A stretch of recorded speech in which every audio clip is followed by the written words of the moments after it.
Okay, my name's Kieron Siemens, and I'm going to do a little bit of a walkthrough this morning because I've had so many questions and so many queries about all the tools and all the different sides of things, and people are getting so worked up by this fact of, did I use this nib? Did I use that nib? Did I use a brush? Did I use...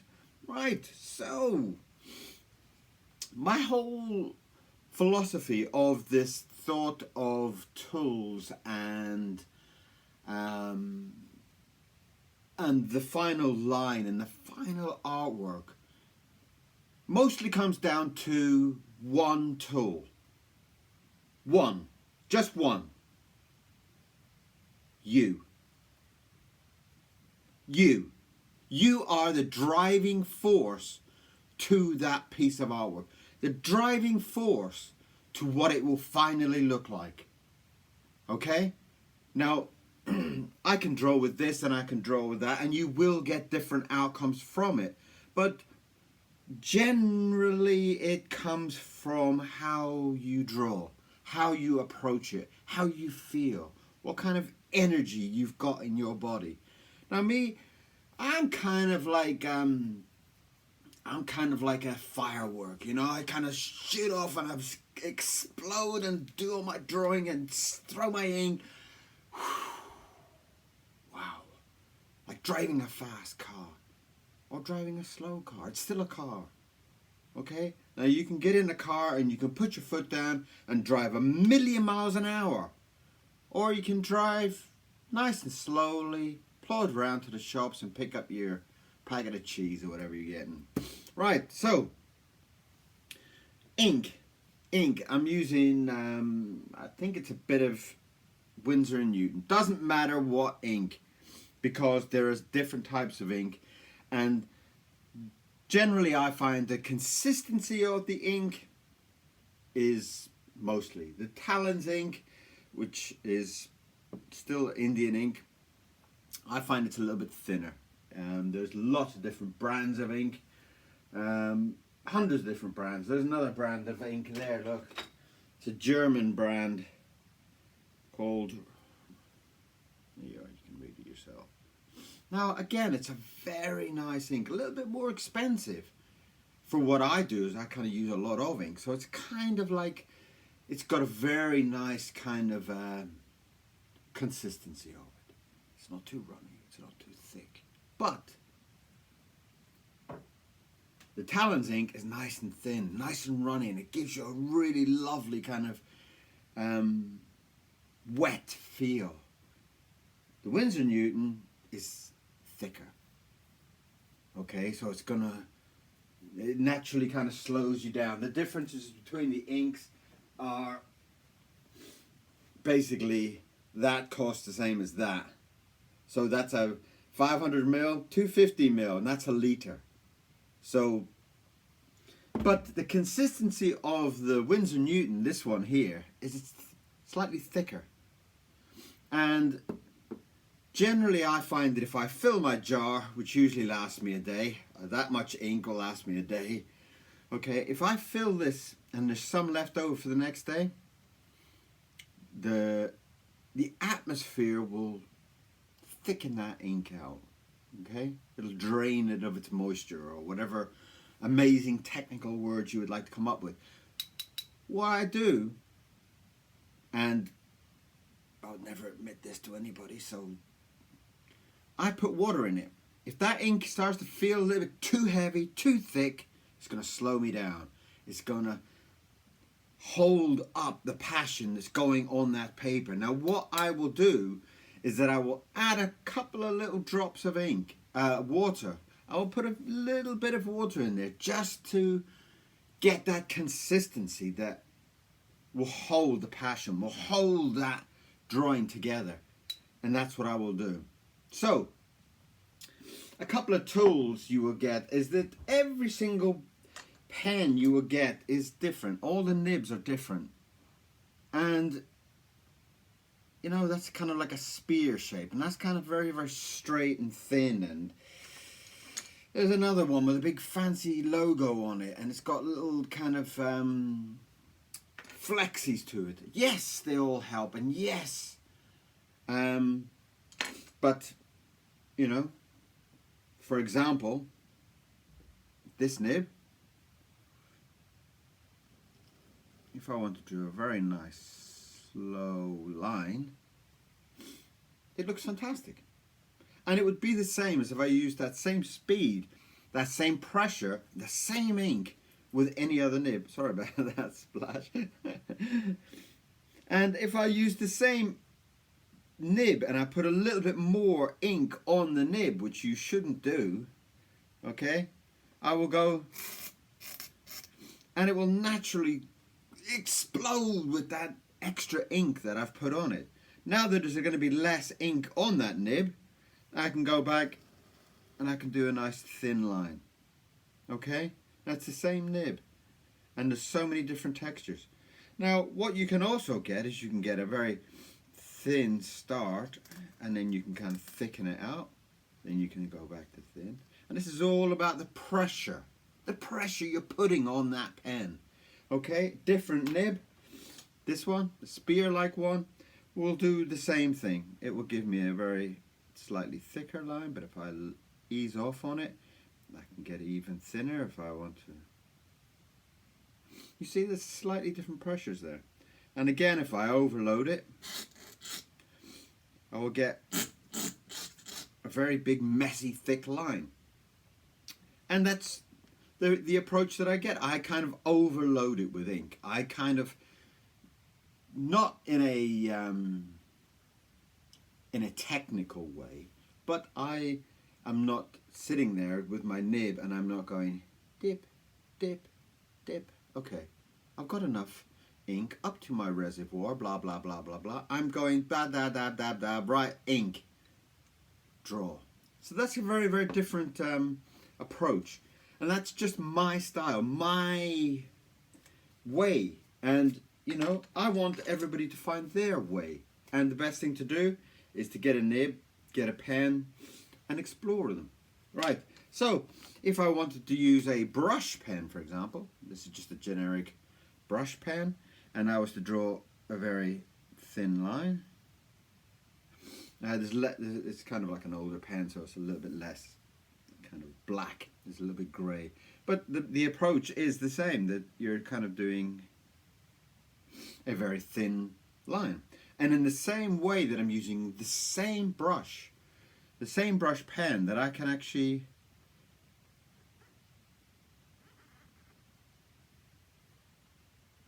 you see how much character I've built into that line. The line has got this kind of blobby feeling to it, this thick and thin to it. And for me, it gives this character, it gives it much more of a beautiful approach. And that is where the excitement comes. Because if you're doing a circle, you could do something like that. Or you could do something like that.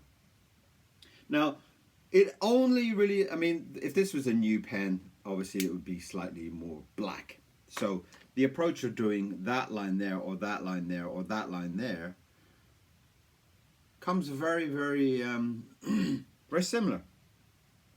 In the same way that if I was to use a biro, this is, I usually have Bic pens all over the place. I love Bic pens. I don't know why. But in the same way that this is just a biro, does it work? Yes. I can draw a thin line. And the thing with biros is it's going to be a constant thin line. So if you're going to, there's also those kind of little micro pens, and it's the same approach as a biro. The difference with the micro pen and the biro is the micro pens, I feel, are constant. So your shading and your line are very, very similar. And if you want that constant look about your drawing, whereas with a biro, you can kind of like, you know, you can do this very, very thin kind of hatching on it, and you get this really lovely, gentle shading on a much darker line. And I find sometimes a biro is more beautiful than some of these micro pens that also seem to die very quickly. I've gone through bucket loads of them. I've got them all over the place at different kind of stages of life, because they die, and you're paying like £5 for a pen that you're drawing something, and you get halfway through it and your pen starts to die on you. So for me, there's very similar approaches there with line. Even if you was to use a brush, a normal paintbrush, nothing special about that. In fact, it's too big to show this example, but let's do it anyway. Put it in, get some ink on it, and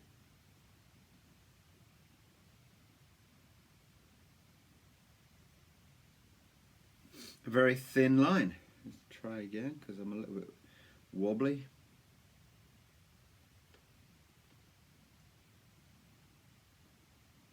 There you are.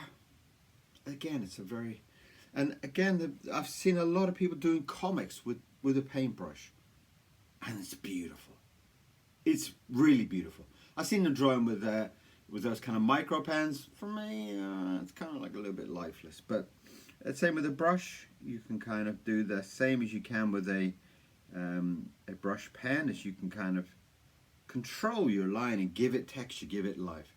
And that is a very, very, very important part of, for me, my drawing style. My drawing style is, I want to be able to feel my passion about drawing that circle or that nose or that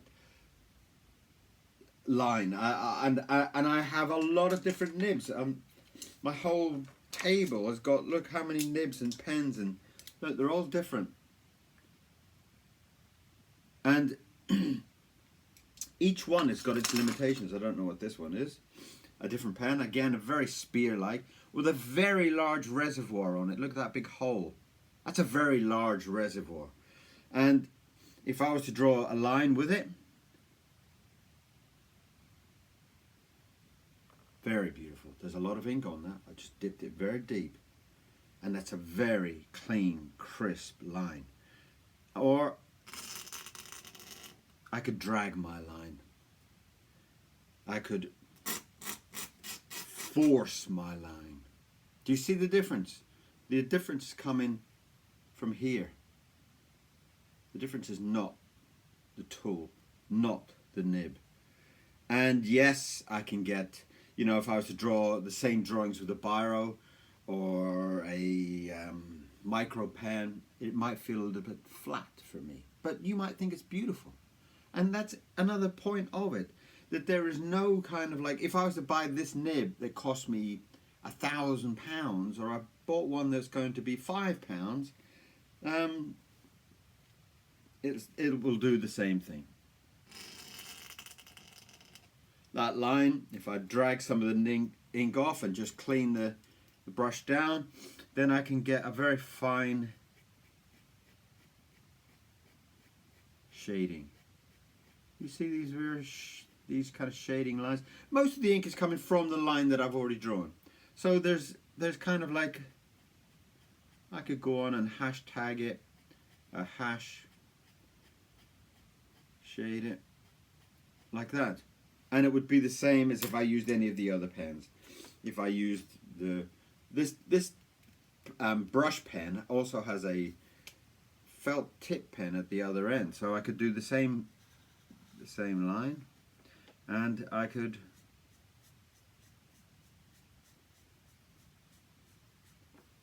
this is done very, very quickly for your entertainment. But you know, I could spend hours doing little thin, crisp lines like this, you know, and then I could kind of hashtag it, cross-hatch the shading in the same approach. So this is a big question that I keep getting about tools and things, and I think it's a lot about, what do you want from your drawing? What is the look that you want? Do you want it to look very clean and crisp? Do you want it to look very thick and thin? And I love these brush pens. I love these brush pens, probably as much as the dip pen, but for the simple reason that you can kind of draw very thick, and you can get these lovely kind of crisp gentle lines with it, you know. And I love the fact that it will do whatever I'm feeling, you know. And I love that way of controlling the line, giving the line that passion that I want in the drawing. And that's what I try to put in my drawings. So that's that's my mad ramble for today about inks. There's a lot of different brands of ink. Find what is good for you. Generally, I kind of like the consistency of the Talons ink, which is that one. I buy it in a litre because I use a litre in probably a couple of weeks. For some of the final illustrations, and I want something a little bit more kind of controlled, not so splashy, messy, sketchy, I might go for the Winsor Newton.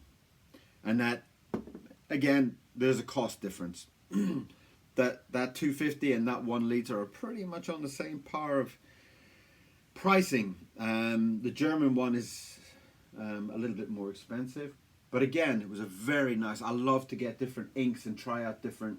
I'm trying to look around see if there's any other brands of ink. The Diamond inks are also, if you don't want Indian ink, these are beautiful. These are absolutely the Waterman ones. Sorry, not the Diamond. Diamond's over there. The Waterman inks are really beautiful. If you don't want, they're water based. They're not what do you call it? They're not permanent. There you go. There's another batch of inks. How many different jars of ink? This is the Diamond or the Diamond inks. These are also beautiful colors. I love the reds. The reds are very, very, very expressive. If you're kind of painting with inks, you're putting down lots of washes type of thing, the eco lines are nice. Eco line, and they come with a little kind of sucker in there, a little pipette, and you can drop it on and wash it down. For some of the permanent stuff, Bombay inks are nice. Again, you see lots of reds because I'm obsessed with red, as in with a red t-shirt today. So Bombay is also permanent inks. These are Indian inks. Nice, very, very, very lovely. And again, lots and lots of different consistencies. But also experiment with your the water content. If you do find that your inks are thick enough, put a couple of little drops in there, or pour some into a little jar. I have these little jam jars like this. And I've got this beautiful ink here, and it's actually from a printer. It's printer's ink, and it's a very beautiful colored ink. Dries extremely quickly from what do you call it? Printers. Printing machines, and you can buy it in big kind of liters again. And I buy lots and lots and lots of different types of ink. I've even tried with some of the acrylic inks. The only difference with an acrylic ink is if you keep lots of jars of acrylic inks, I've got a few of them over there, they smell like grandpa's pants after, you know. So some of the jars, when you open them, oh, I used to have a jar of black acrylic ink, and I used to put a skull and crossbones on the top of it just to basically warn me that every time I opened it, it was going to be like, boom, stink. So that is your kind of approach to some of the questions that I've got, in the same way that, you see, I've overloaded the ink, so the ink will automatically blob. And if now that most of that ink is gone, I can just very clean, very crisp, put down a line. So again, it's down to the how much ink you got on a thing. If I'm doing my usual way, I'll force my pen. I'll push it to its limit. And I will find that sometimes I'm being so forceful that I break the paper and break the nibs. But again, that's just my style. It doesn't have to be anything that you need to copy, or find your style and explore. Get a piece of paper, get some pens, get some inks, add some water, buy some different brands, and see where your line and your approach comes across. But generally, you're the most important tool, okay? And I think if you can explore, spend a couple of days just exploring it and just adding some water to inks and using different pens and different nibs and biros and, you know, and just explore it and just find out who you are as an artist, what kind of level of passion you have on your drawing. Are you kind of a very slow, meticulous, very crisp, very careful type of artist, and there's lots of them and their work is incredible? Or are you a little bit overexcited, over passionable, lunatic, like some people I know, you know? And that really depends on how you want your work to look. For me, I love the excitement. I love to draw fast. I love to draw messy. I love the adrenaline that pumps through my body. It's like when I finished, I need to sit down for 2 minutes and but that's me. And so that's a couple of little pointers on some of the nib questions I've got, some of the ink questions I've got. I hope that helps. If it doesn't help, please let me know. Tell me if you got any more questions. I think that covers quite a lot in a very quick space of time. So, any more questions? Send me a question. Thank you very much for watching. And go and have a look at some of those videos and see what I'm talking about. Alright? Thank you very much. Have a fantastic day.